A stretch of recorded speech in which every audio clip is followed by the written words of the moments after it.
Nah, ayat-ayat lain yang dikategorikan tidak asli diantaranya adalah Matius pasal 6 ayat 13 yang dikomentari ini bukan teks asli. Nah, ini kenapa ada tanda kurung nih?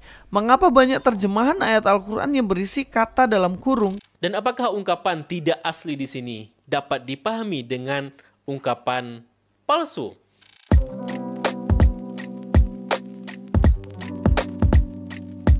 Assalamualaikum, selamat datang kembali di channel ini. Balik lagi dengan saya Luis Prasetyo. Kita hari ini akan bahas lagi soal tuduhan tentang ayat palsu dalam Alkitab. Ayat palsu dalam Alkitab. Ya, kemarin kita sudah bahas soal Matius pasal 28 ayat yang ke-19 sampai 20 yang katanya palsu, dan kita sudah kuliti ternyata itu tuduhan tanpa bukti. Dan memang ayat itu sebenarnya ya tidak palsu begitu. Dan hari ini ada lagi ulasan. Nah, kayaknya beberapa hari atau minggu ke depan kita akan bahas soal ayat-ayat palsu aja ya. Jadi teman-teman semuanya jangan lupa untuk terus ikuti, nonton video ini sampai akhir supaya dapat pelajaran yang luar biasa dari dalamnya. Oke, kita akan dengar videonya, tuduhan seperti apa yang sebenarnya disampaikan. Mari kita bahas. Nah, ayat-ayat lain yang dikategorikan tidak asli diantaranya adalah Matius pasal 6 ayat 13 yang dikomentari ini bukan teks asli. Ya, kira-kira seperti itu video yang dia buat, dan dia mengatakan bahwa salah satu dari antara ayat-ayat palsu yaitu dalam Matius tadi tuh. Tapi dia itu sebenarnya bahas panjang banget ya. Nanti teman-teman cek aja di videonya langsung di Zulfan ini. Ya, sebenarnya saya sudah luruskan video Zulfan banyak banget ya. Itu sejak tahun 2018. Panjang ya. Perjalanan yang sangat lama ya. Ya, sekarang dia banyak referensi dia pakai. Ya sudah, kita akan bahas juga memakai referensi. Dan kita akan bahas bagian ini. Mari kita akan lihat apa yang sebenarnya menjadi masalah. Apakah benar ayat ini adalah palsu, atau sebenarnya asumsi dia yang mengatakan bahwa palsu? Oke, kita bahas. Ya, Matius 6 ayat 13 inilah yang dianggap palsu tadi sama si Zulfan itu ya. Dan referensinya mana? Nih referensinya. Saya berikan referensi untuk kalian bisa screenshot, langsung searching aja videonya dan nonton full. Saya juga akan bahas secara full tuh video itu. Jadi berseri nih video ini, teman-teman ikutin aja.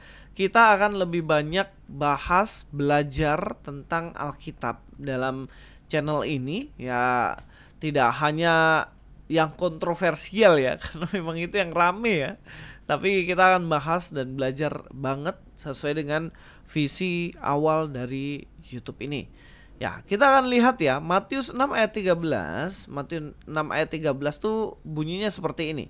Dan janganlah membawa kami ke dalam pencobaan, tetapi lepaskanlah kami daripada yang jahat. Kemudian di sini saya kasih pembeda, dan memang dalam LAI juga dikasih tanda kurung. Teman-teman bisa lihat semua ya tanda kurung. Dikatakan karena engkaulah yang empunya kerajaan dan kuasa dan kemuliaan sampai selama-lamanya. Amin. Tanda kurung lagi. Nah, dua bagian ini satu ayat tapi ada dua bagian. Saya kasih warna putih untuk membedakan dan ada warna kuning ini untuk membedakan. Ini saya anggap sebagai dua bagian.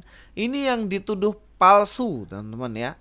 Dituduh palsu. Mari kita akan lihat di sini ya. Kalau kita lihat bagian pertama itu mengatakan jangan membawa kami dalam pencobaan. Nah, jangan membawa kami dalam pencobaan, tetapi lepaskanlah kami daripada yang jahat. Ini bagian yang pertama. Nah, bagian yang pertama ini memang kalau kita lihat ini adalah bagian yang otentik. Dan kalau kita lihat juga dalam manuskrip kuno dari Injil Matius itu tidak ada kontroversi, ini jelas ya. Jadi bagian pertama ini ya, nggak usah lah kalian ributkan, karena memang bagian yang pertama ini jelas itu autentik. Autentik apa maksudnya? Ya memang dalam manuskrip kuno semuanya ada. Seperti manuskrip yang saya sudah tunjukkan kemarin itu ya, seperti Codex Sinaiticus, Codex apa lagi, Vaticanus, Alexandrinus dan lain-lain. Pokoknya kodeks-kodeks itu berisilah tentang ayat ini. Jadi nggak bisa sebenarnya katakan ini sebagai ayat-ayat tambahan karena memang fix ada di naskah kuno. Dan yang jadi problem bagi mereka ini ya, bagi mereka adalah loh, itu kan di bagian yang kedua itu ada gitu. Tapi kita akan lihat dulu bagian pertama. Coba ya. Di bagian pertama ini dalam Greek ini ya, dalam Bible ini dalam Matius 6 ayat 13, kalau kita lihat di sini ayatnya, teksnya itu lebih pendek dibandingkan yang BYZ ya. BGT ini versi BGT ya, ini BYZ. Ini kalau kita lihat hanya sampai di Poneru sini, dan kemudian dalam BYZ ini dia Poneronya sini. Nah, kenapa bisa ada ayat otisou estin hebasilesa kai hedunamis kai hedoksa estos ionas amen. Kenapa sampai ada tambahan ini gitu. Nah, kita bahas bagian pertama dulu ya. Bagian pertama atau BGT ini ya, Greek Bible Text Yunani Lengkap ini di sini mengandung perjanjian lama Yunani karena ini terdiri dari LXX ya. LXX Septuaginta dan juga mengandung perjanjian baru Yunani, biasanya edisi Nestle Aland. Nah, jadi yang ini versi BGT ini versi dari LXX dan beberapa tambahan dari perjanjian baru Yunani. Kalau LXX ini kan cuma PL ya, perjanjian lama ya. Jadi dua versi dalam BGT ini, dan dia hanya memuat yang original ini di teks manuskrip yang aslinya. Tapi kalau kita lihat dalam BYZ, kok bisa ada bagian kedua ini? Ini ayat apa ini? Ini ayat apa? Ayat yang dianggap palsu ini sama si Zulfan Rabanian ID tadi nih. Ya kan? Ya begitulah ya. Ya kadang-kadang karena kalau ada tambahan begitu, wah ini palsu nih. Ini siapa yang tambahkan ini? Setan ini yang tambahkan. Loh, nggak gitu mindsetnya bos. Kita akan lihat lagi ya. Kita akan pelajari ini lebih dalam, makanya teman-teman jangan cepet-cepet tutup nih video. Tonton sampai habis supaya ngerti. Apalagi teman-teman yang Islam nih. Supaya kalian ngerti nih, kenapa kok bisa ada ayat ini. Oke, kita lihat.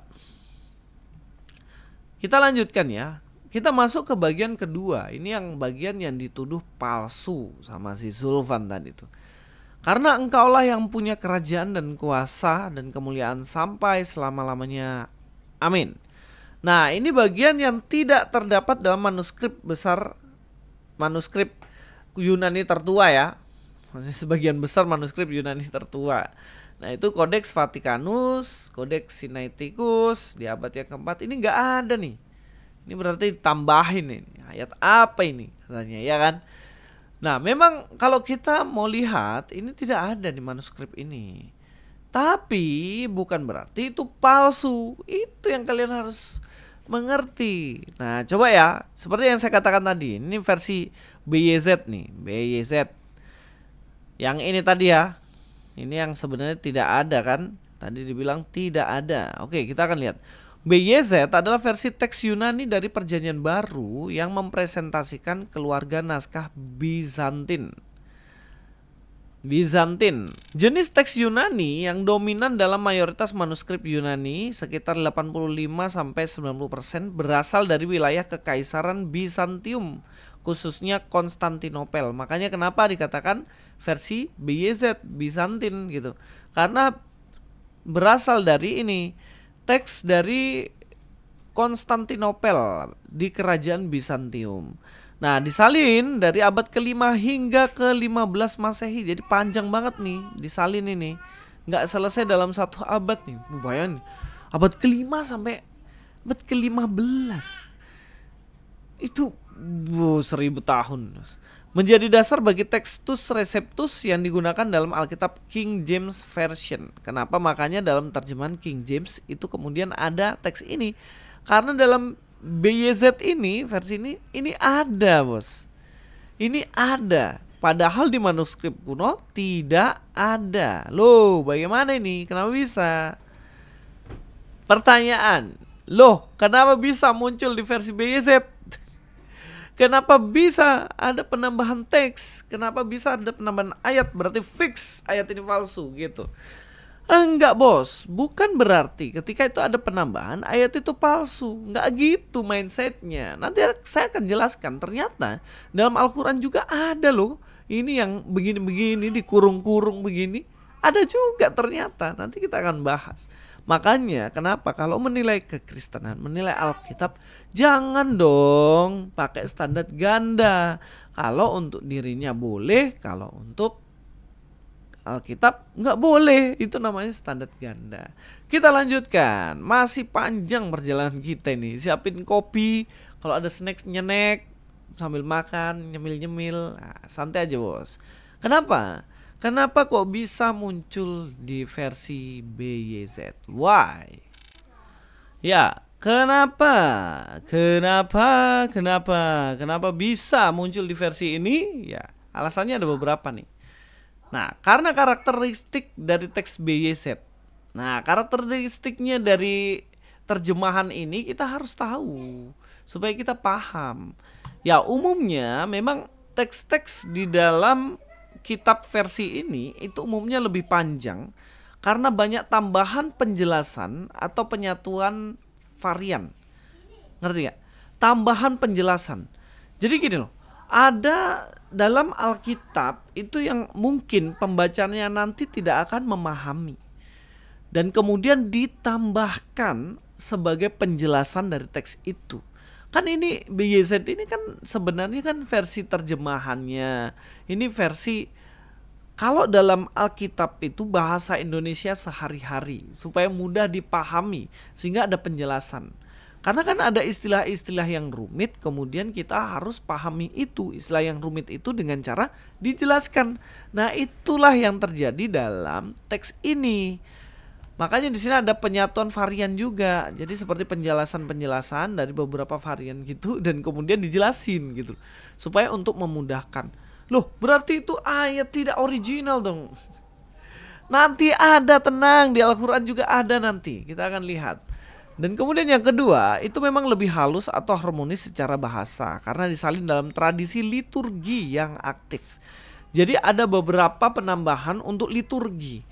Liturgi dalam arti yaitu footnote, catatan untuk menjelaskan ini supaya ketika peribadatan bisa dipakai. Nah, apakah ini menyalahi aturan ketika ada penambahan ini? Coba kita lihat di alasan selanjutnya.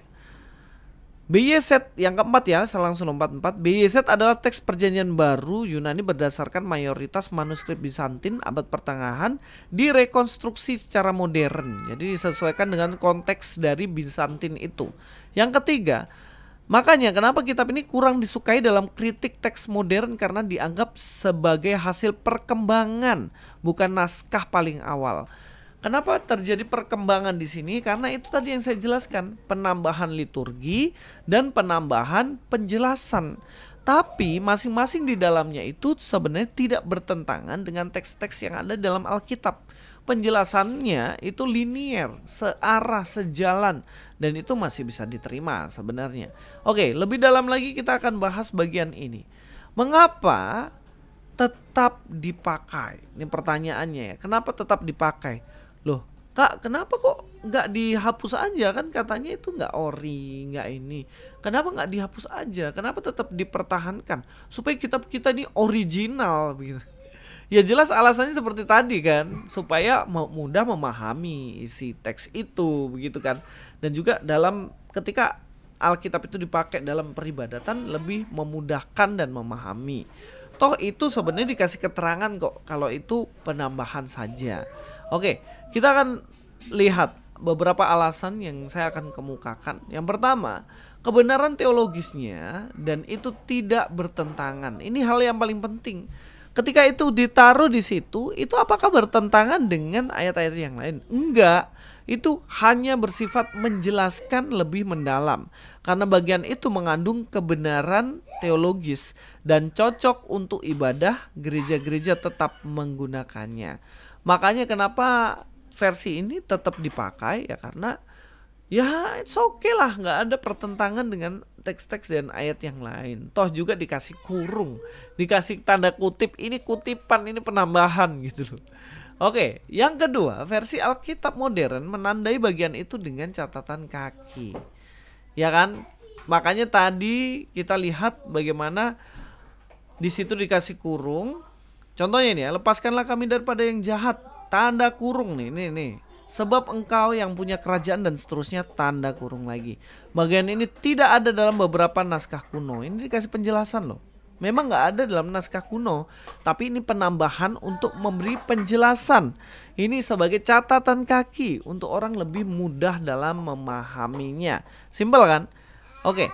Yang ketiga, memang kalau kita merujuk ke tujuan kenapa ini tetap ada, itu tujuan adalah tujuan dalam liturgis, yang jelas dalam tujuan doksologis. Apa doksologis ini? Nah, kalian pasti nggak ngerti kan? Apalagi kalian yang orang Islam nggak akan tahu ini tujuan doksologis apa. Doksologis ini adalah memuliakan, untuk memuliakan Tuhan. Kasih tanda kurung ya, supaya paham ya.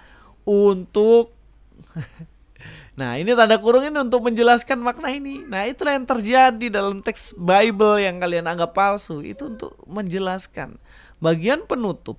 Karena engkaulah diyakini sebagai doksologis liturgi yang ditambahkan oleh gereja perdana untuk tujuan ibadah. Karena kan dipakai untuk kemuliaan Tuhan. Doksologi, memuliakan, memuji. Jadi ini sebenarnya ada tujuannya. Setidaknya 3 tujuan ini ya penting. Makanya kenapa nih si Zulfan tadi ya dalam videonya dia buat seperti ini. Dia kasih tanda merah nih. Ini bukan teks asli katanya. Wah, jangan membawa kami ke dalam pencobaan. Ini versi yang dia kutip ya. Tetapi lepaskanlah kami daripada yang jahat. Ini jelas-jelas ada tanda kurung loh di sini. Masa dibilang palsu? Bukan palsu. Ketika teks ini dikatakan tidak asli, artinya tidak asli di manuskrip, tapi ini penambahan saja di sini, tapi ini bukan berarti palsu, Saya akan jelaskan ini. Coba kita dengar dulu pendapatnya dari si Zulfan. Oke, kita nonton videonya. Perlu dicatat teman-teman bahwa yang mengatakan ayat-ayat ini tidak asli itu bukanlah orang Islam, melainkan orang Kristen sendiri, dari referensi Kristen sendiri. Dan apakah ungkapan tidak asli di sini dapat dipahami dengan ungkapan palsu? Ya di sini saya tidak ingin mengarahkan opini teman-teman ya. Jadi silahkan tentukan pilihan Anda di kolom komentar di bawah video ini. Ya, Mas Zulfan katanya tidak mau giring opini. Tapi dia bilang ketika orang-orang Kristen mengatakan ini tidak asli, dia bilang berarti itu palsu. Itu kesimpulan Anda sendiri karena pemikiran yang cetek, pemikiran yang negatif dan hanya netting aja. Makanya ketika ini tidak asli berarti ini palsu. Gak gitu bos, konsepnya gak gitu. Saya akan jelaskan, teman-teman akan paham apa maksudnya di sini. Nah, seperti itu. Dimana tidak asli yang diungkapkan para ahli teolog itu bukan dan tidak berarti palsu. Karena dalam semua catatan, dalam kutipan-kutipan yang diambil sama si Zulfan ini, teolog Kristen tidak pernah mengatakan ayat ini ayat palsu. Mereka hanya mengatakan tidak asli. Maksudnya apa?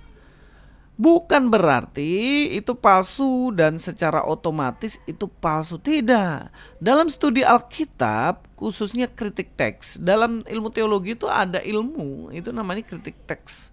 Ada kritik teks. Nah, itu bukan berarti istilah ini ketika dikatakan tidak asli, itu bukan berarti bahwa ini palsu. Tetapi apa? Kemungkinan besar bukan bagian dari teks asli yang ditulis oleh penulis awal. Jadi ketika dikatakan tidak asli berarti tidak ada dalam manuskrip kuno. Bukan dia mengatakan tidak asli itu berarti dia mengatakan bahwa itu palsu. Tidak. Tapi tidak ada di manuskrip kuno. Misalnya Matius, berdasarkan bukti manuskrip kuno itu tidak ada. Makanya tidak asli, tidak ada di manuskrip kuno. Tapi bukan berarti palsu. Tapi ditulis di situ karena memiliki tujuan tertentu. Paham sampai sini? Aduh, susah ya. Susah menjelaskan kalian. Nah, tujuannya apa? Seperti yang saya bilang tadi, banyak ada 3 tujuan, tapi yang paling penting tujuan terkhusus dari teks itu adalah tujuan doksologis.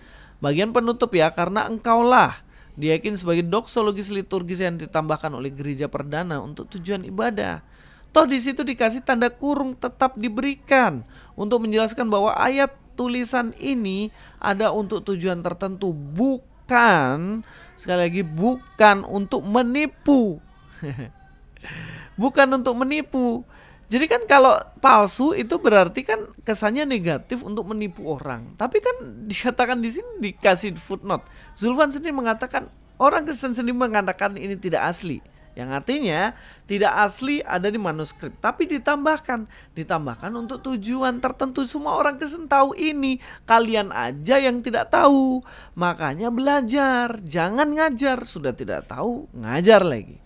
Oke, saya akan ambil satu kutipan. Ini saya ambil bukan dari tulisan orang Kristen, ini tulisan orang Islam sendiri. Ya kan, Zulfan pakai tulisan orang Kristen, sekarang saya pakai tulisan orang Islam sendiri. Ini penjelasan terjemahan ayat Al-Quran yang berisi kata dalam kurung la. Kenapa bisa ada ayat-ayat kemudian dikasih tanda kurung? Kenapa? Why? Kenapa harus ada tanda kurungnya dalam Al-Quran ini loh? Nah, dikatakan ya, dan tidak tanda kurung mungkin pula baginya menyuruh kamu menjadikan para malaikat dan para nabi sebagai Tuhan. Apakah dia dalam kurung patut menyuruh kamu menjadi kafir setelah kamu menjadi muslim? Nah, ini kenapa ada tanda kurung nih?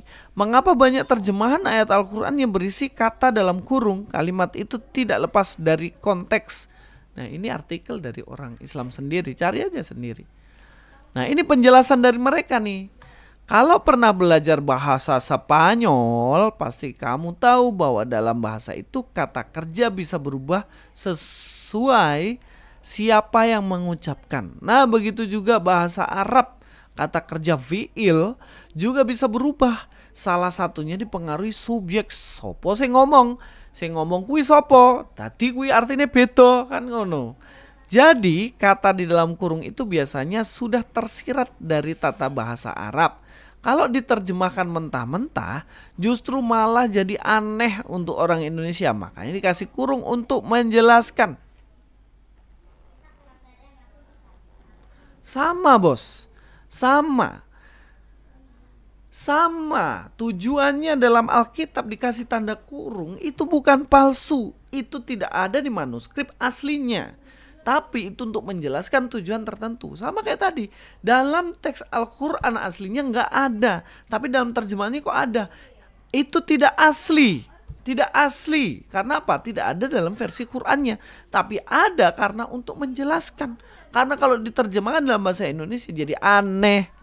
Kemudian dikasih penjelasan. Nah ini loh, jangan pakai standar ganda. Dirimu jangan pakai standar ganda. Karena itu tidak asli, tidak terdapat manuskrip, kalian bilang itu palsu. Lu gak gitu bos.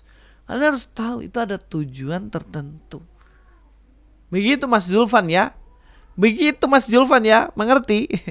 Ayat-ayat yang kamu tuduhkan saya akan bahas semua. Tenang aja. Dan sudah ada 2 kan yang saya sudah bahas. Yaitu dalam Yohanes dan juga dalam Matius. Saya sudah bahas, nanti cross check aja video saya sebelumnya. Dan saya kasih link di bawah lah, supaya teman-teman bisa paham lebih dalam lagi. Oke, itu dari saya, Luis Prasetyo di sini. Bibijo.